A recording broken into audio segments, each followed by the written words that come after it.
Most welcome. Please take your seat. Okay, now you got the job. Yes.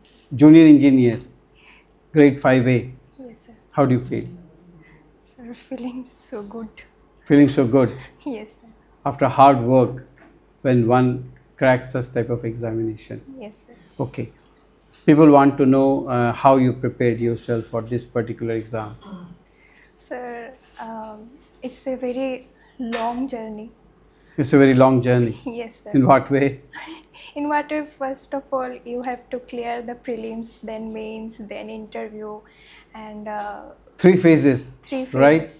Very And, good. Prelims, it's- mains, and interview. Nice. It's a But it's a long journey. Okay. Yes, it takes more than 1.5 years. Yes. Okay. And I have to prepare for since 2022 for Okay. this exam. So it's a very It's a very long and tedious journey. yes, sir. Okay. Fine. From which college you completed your graduation? Sir, from Tripura Institute of Technology. TIT. TIT. Okay. Which year did you complete? 2023. 2023. And you have been preparing for 2 long years for this particular Yes, sir. examination. Because Oh. it is my dream job and this এই জবটা আমার খুব এই জবটাই লাগবে এরকম ছিল আর কি এই জবটাই লাগবে। এটাই লাগবে। Very good. দেখো মানে স্টুডেন্টরা যারা ইঞ্জিনিয়ারিং কলেজ থেকে পাশ করে ওরা ব্যাংকিং পরীক্ষা দিয়ে থাকে, ত্রিপুরা পাবলিক সার্ভিস কমিশনের এক্সামিনেশন দিয়ে থাকে, কেউ পঞ্চায়েত এক্সিকিউটিভ অফিসার হয়, কেউ আইসিডি সুপারভাইজার হয়, এবং টিআইটি থেকে বহু স্টুডেন্ট আছে যারা Tripura civil service, Tripura police সার্ভিসও পেয়েছে, এই বছর পেয়েছে, দেখেছি। সো তুমি কি কখনো ভেবেছো যে তুমিও Tripura civil service, Tripura police service দেবে, না তুমি ফোকাস ছিলে যে না আমি ত্রিপুরা ইঞ্জিনিয়ারিং সার্ভিস পরীক্ষায় ক্র্যাক করবো? না স্যার, যখন মাধ্যমিকের পরে যখন এরকম অপরচুনিটি পেয়েছি যে ডিপ্লোমা করব, তো ডিপ্লোমাতে যখন ভর্তি হয়েছিলাম তখন জানতাম না এইসবের ব্যাপারে, বাট লাস্টের দিকে জানতে পারি যে একটা এক্সাম আছে টিইএস বলে। তো ওই এক্সামটা দেওয়ার পরেই মানে আমার ফ্যামিলি মেম্বারের ভিতরে কিছু আছে যারা এক্সিকিউটিভ ইঞ্জিনিয়ার। আমার ব্রাদার ইন ল একজন এক্সিকিউটিভ ইঞ্জিনিয়ার পিডাব্লিউতে। তো দাদাকে দেখতাম সবসময় ওইসব কাজ নিয়ে থাকতে, ওইসব ডিসকাশন, ওটার মধ্যে আমার খুব ইন্টারেস্ট জাগে। তো তারপর থেকে ওইটা আমার ড্রিম হয়ে যায় যে আমিও একদিন ওই জায়গায় যাব। ঠিক আছে, তাহলে তুমি কি Tripura civil service, Tripura police service, তারপর ওইসব পরীক্ষা দাওনি? টিপিএসসি এখনো এটাই আমার ফার্স্ট। ও, এটাই তোমার প্রথম পরীক্ষা ছিল? হ্যাঁ স্যার। ওকে, মানে তুমি ত্রিপুরা ইঞ্জিনিয়ারিং সার্ভিস পরীক্ষার উপরই তোমার ফোকাস ছিল? হ্যাঁ। তুমি অন্য কোনো পরীক্ষা দাও? অন্য কোনো পরীক্ষা দিইনি আমি। ওকে। শুধু এন্ট্রান্স দিয়েছিলাম একবার তিতলি টিআইটিতে ভর্তি হওয়ার জন্য। ওকে। আর ঠিক আছে, তো আমরা জানতে চাই, সবাই জানতে চায় যে তুমি কিভাবে প্রিপারেশনটা নিয়েছো? 500 মার্কসের তো পরীক্ষা, কিভাবে পরীক্ষার প্রস্তুতিটা নিলে? প্রিপারেশন বলতে প্রথমে যে প্রিলিমসটা হয় ওটার মধ্যেই আমি আমার 100% দিয়েছি, সত্যি কথা বলতে। ওকে। তো কারণ ওইটা ক্লিয়ার করা সবচেয়ে ডিফিকাল্ট, কারণ অনেক ক্যান্ডিডেট থাকে আর অনেক কম নেওয়া হয়। তো মানে এলিমিনেশন রাউন্ড থাকে, খুব মানে বেছে সিলেক্ট করা হয়। হ্যাঁ, তো ওই পুরো ফোকাসটা ছিল আমার ওই প্রিলিমসের উপরই। ওকে। তো আমার কোনো এরকম ছিল না যে 1-2 ঘন্টা পড়বো, বা কোনো টেবিল ছিল না যে এত ঘন্টা থেকে এত ঘন্টা পড়বো। আমার ছিল যে কোনো স্পেসিফিক টাইম টেবিল ছিল না? টাইম টেবিল ছিল না, আমার ছিল শুধু পড়তে হবে। ওকে। মানে আমি কোনো টাইম ওয়েস্ট করতে চাইনি, কিন্তু অনেক সময় মনে হতো আর হচ্ছে না, তখন রেস্ট নিতাম, ঘুমিয়ে পড়তাম। অনেক সময় তো টেবিলে ঘুমিয়ে পড়তাম, খাটে ঘুমিয়ে পড়তাম। স্বাভাবিক, টায়ার্ড থাকতে তো এরকম পড়াশোনা যারা করে ওরা টায়ার্ড হয়ে যায়। হ্যাঁ, কিন্তু এরকম ছিল না যে একটা সাবজেক্ট আমি 5 ঘন্টা 6 ঘন্টা পড়বো, এরকম না। মানে আমি যেই সাবজেক্টটা নিতাম ওটা ওই উইকে শেষ করার একটা টেন্ডেন্সি থাকতো। ওকে, কোনো স্পেসিফিক আওয়ার্স থাকতো না যে আমি এত ঘন্টা পড়বো? না, কি কয়েকটা সাবজেক্ট বেছে নিয়ে ওটার মধ্যে তুমি ফোকাস থাকতে, তাই তো? Very good. তারপর যখন প্রিলিমস পাস করলে, মেইনস পাস করলে, তারপর পার্সোনালিটি টেস্টের যখন এটা এসছে, then you thought to prepare yourself. School of সায়েন্সের যে প্রিপারেশনটা নিয়েছিলে সেটা কতটুকু তোমাকে হেল্প করে?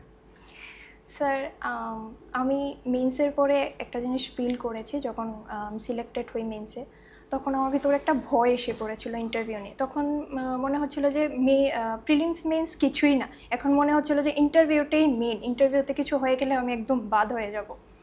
তো তারপর আমি ডিসিশন নিই যে স্কুল অফ সায়েন্সে আসবো।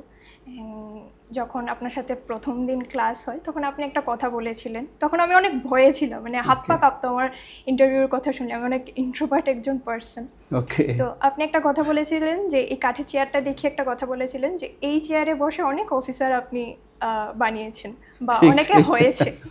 তো ওইটা একদম মোটিভেটেড একটা লাইন ছিল। এই চেয়ারে তুমি এখনো বসে আছো? হ্যাঁ স্যার, ইন্টারভিউ দেওয়ার পরেও আমি বাড়িতে এটাই ভাবতাম যে এরকম। So then now I proudly say that I am one of them. This chair has produced more than 4,000 officers, right? Yes sir. Okay, very good. ওইটা আর যেই সাহসটা, যে কারেজটা লাগে ইন্টারভিউ রুমে ঢোকার আগে, সো ওইটা আপনি আপনার কথার থেকে, আপনার থেকে পেয়েছি। মানে কি বলবো, মানে এরকম এখন কাঁপছে, কিন্তু আমি যখন ইন্টারভিউ রুমে যাই বা আগে যখন বসেছিলাম ওয়েটিং রুমে তখন এরকম ফিল হয়নি। এখানে যখন ইন্টারভিউ দিয়েছিলাম তখন একদম অনেকটা নার্ভাস ছিল, কিন্তু ওইখানে এরকম হয়নি, হয়তো বা প্র্যাকটিস এখানে দিয়ে গেছি তার জন্য। আর ওইখানে যাওয়ার পর আমার এরকম কিছুই ফিল হয়নি, বাইরে কি আছে তা ফিল হয়নি, শুধু আমি ছিলাম আর ওরাই ছিল, এরকম আর কি। ওদের সব হেল্পফুল ওকে, ওদের সব প্রশ্নের উত্তর কি তুমি দিতে পেরেছিলে? না, সব তো পারিনি স্যার, কিছু কিছু। আর যেগুলো পারলে না সেগুলোকে কি করে অ্যাভয়েড করলে? কারণ তোমার ইন্টারভিউটা শুনে, আমরা যে সেশনটা করছি এটা শুনে অন্যরাও এটা দেখছে। এরকম না, যখন ওরা মানে যখন একটা, আমি তো এরকম না যে কিছুই জানি না ওই ব্যাপারে, কিন্তু কিছু তো বলতে পারি, কিন্তু মানে দেখে বোঝা যায় যে ওরা স্যাটিসফাইড না ওই আনসারে। তখন আমার মনে হয় সরি বলে দেওয়া ভালো, কারণ যতক্ষণ না আমি সরি বলবো ততক্ষণ ওরা টানতেই থাকবে এটাকে, মানে বলতেই থাকে, হ্যাঁ বলতে থাকো বলতে থাকো। সরি বলে দিলে ঠিক আছে, নেক্সট কোয়েশ্চেন ওরা করে, নাহলে ওইটা নিয়ে যদি আমি বসে থাকি তাহলে একটা ব্যাড ইমপ্রেশন হয় আমার মনে হয়। যদি না পারি তাহলে সরি বলে দেওয়া ভালো। তুমি যখন রেজাল্টটা পেলে, শুনলে যে তুমি পেয়েছো, তখনের যে ফিলিংসটা সেটা যদি শেয়ার করো। যখন পেয়েছি তখন তো কয়েক সেকেন্ড বিশ্বাসই হয়নি। ওকে। তারপরে অনেকক্ষণ পরে সেন্স হয়েছে যে না পেয়েছি, তখন অনেক কান্না পেয়েছি। তারপর অনেক কান্না পেয়েছে, কান্নার জন্য বলতেই পারছিলাম না, জোরে চিৎকার করেছিলাম বাবাকে ইয়ে করে। আমার বাবা একজন ক্যান্সার পেশেন্ট, তো স্যার আপনি এটাও বলেছিলেন যে এই খবরটা শোনার পরে তোমার মা বাবা আরো 10 বছর বেশি আয়ু বেড়ে যাবে। এখন মনে হচ্ছে তাই, আমার থেকেও বেশি আমার বাবা খুব খুশি। জীবন অনেক কিছু দিয়ে যায় সবে। হ্যাঁ স্যার, ওই স্ট্রাগল তো, every experience has their own struggle story. বাবা কি বললেন? খুব খুশি। মা? খুব খুশি। মা তো বলতো তুই পাবি এরকম, মাও মোটিভেট করতো সব সময়। আর পাড়ার দাদারা, দিদিরা, কাকিমা, জেঠু, ওদের কি ফিলিংস? ওরা তো না, এটা স্বাভাবিক যে এটা আমি এটা ফিল করি, কেননা আমাদের এখানে তো সব ইয়াং ছেলেমেয়েরা আসে, আনএমপ্লয়েড থাকে, ওরা বিভিন্ন পরীক্ষার জন্য প্রস্তুতি নেয়। তো ওরা অনেক সময় বলে থাকে যে স্যার কোনো গ্যাদারিংয়ে যাই না, মানুষজন জিজ্ঞেস করে কি করছি, কেন চাকরি পাচ্ছি না, বুঝতে পারছো? তো চাকরি পাওয়ার পর জীবনটা 180 ডিগ্রি প্রায় ঘুরে যায়।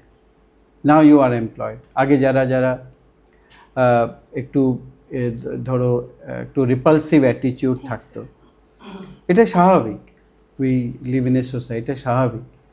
তারপর যখন কেউ পেয়ে যায় তখন সবাই ক্যান্ডিডেটের আত্মীয় হয়ে যায়, খুব ভালো বন্ধু হয়ে যায়, ঠিক কি না বলো? এরকমই, এইভাবেই পৃথিবীটা চলে। তো ঠিক আছে, মা বাবার এখন আশীর্বাদ রইল তোমার। জেনুইনলি একমাত্র যারা টিচাররা আছে আর ফ্যামিলি মেম্বারই জেনুইন খুশিটা হয়। ঠিক মন থেকে খুশি হয়, আর বাকিরা খুশি হয় কিন্তু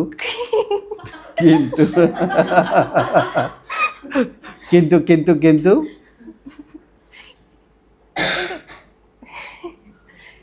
বোঝা যায় হ্যাঁ স্যার। যে দে আর জেলাস অ্যাবাউট ইউর সাকসেস, ঠিক? হ্যাঁ স্যার। কিন্তু আমাদের এগিয়ে যেতে হয়। আমি আশা করব তুমি, আচ্ছা আজকে যে টপিক ছিল সেটা ছিল যে আমার সাকসেস স্টোরি আর আমার রোল, দেশের প্রতি আমার কি দায়িত্ব থাকবে, কি দায়িত্ব থাকবে তোমার, বলো। দেশের প্রতি তো দায়িত্ব থাকবে স্যার, যেহেতু এটা আমার ড্রিম জব। আমি সবসময় চেয়েছি যে আমার নলেজটা আমি এখানেই দেব, আর to serve people with my work. চাকরি পাওয়ার পর অনেকজনের অনেক পরিবর্তন ঘটে যায়। চাকরি পাওয়ার আগে বলে যে আমি সিনসিয়ার থাকবো, অনেস্ট থাকবো, হার্ড ওয়ার্কিং থাকবো, কিন্তু একবার চাকরি পেয়ে গেলে মনে করেন তো পেয়ে গেছি, চাকরি তো আর আমি হারাবো না, তারপর এইসব কথা মনে থাকে না।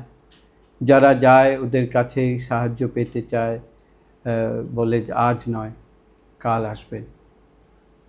তুমি কি করবে? স্যার আমার মনে হয় না এরকম হবে আমার সাথে, কারণ আমি অনেক এখন সময় নেই আমার, আমি ব্যস্ত আছি, আপনি কাল আসুন। ঠিক আছে স্যার, বাট আমার মনে হয় না এরকম হবে, কারণ এতদিন অবধি নিজেকে ধরে রাখতে পেরেছি, আর বাকিটা জীবনও ধরে রাখতে পারবো। এত অ্যাগ্রেসিভনেস মনে হয় না আমার ভিতর আছে আর আসবে, আর না আসাটাই ভালো। তোর 5টা বেজে গেছে, এখন বাড়ি যাবার পালা।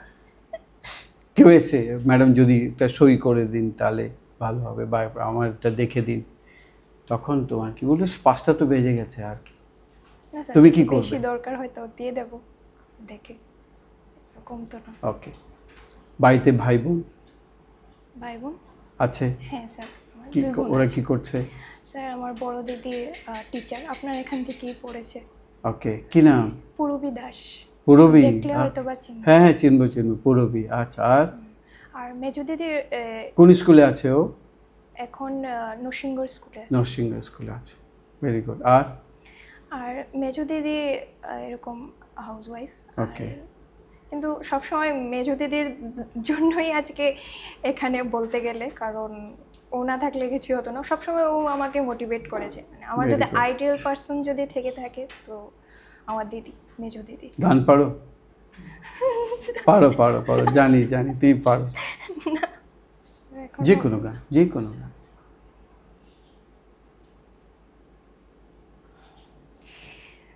जिंदगी चल तेरा शुक्रिया, शायद मिले न तू कल की सुबह, जो दिया तूने हंस कर दिया, शायद मिले न तू कल की सुबह। ঠিক আছে। গত পরশুদিন হ্যাঁ জম্মু কাশ্মীরে সন্ত্রাসবাদীরা প্রায় 28 জনকে হত্যা করেছে। হ্যাঁ স্যার, দেখেছি। তোমার কি প্রতিক্রিয়া? স্যার এখন একটা স্ট্রিক্ট অ্যাকশন নেওয়া দরকার আমি মনে করি, কারণ এরকম তারা আজকে করেই যাচ্ছে, তো এটা একটু হওয়া দরকার এখন। Strict action yes sir. চাইছো Yes. ভারত সরকার নিক? হ্যাঁ। ঠিক আছে, অনেক অনেক ধন্যবাদ এই ডিসকাশনে পার্টিসিপেট করার জন্য। Thank you and congrats once again. Thank you. Okay.